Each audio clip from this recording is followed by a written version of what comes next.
strength to strength. That means every valley you walk through is not draining you, it's developing you.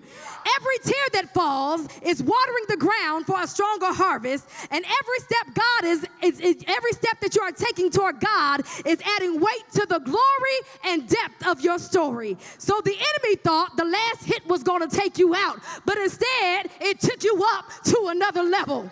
People thought that the storm will weaken you, but you came out of it with a praise on your lips and more strength in your spirit. You don't go from weakness to weakness. You don't go from failure to failure, but the Bible says that you go from strength to strength until each appears before Zion. So in other words, you're getting stronger every step of the way until you stand face to face with the God who sustains you.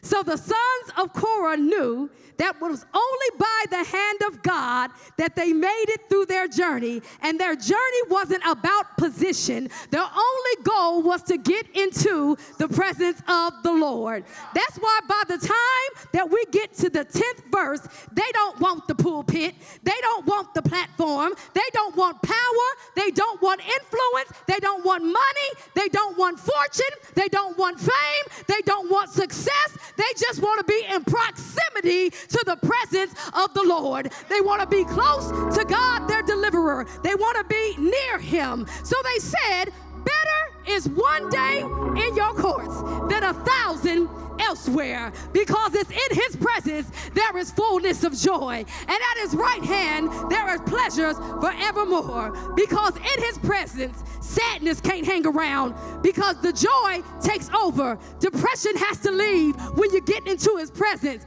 because peace steps in. Chains start breaking when you get in his presence, because freedom begins to fill the room. And in his presence there is more than just a feeling. There is a fullness, not a half measure, not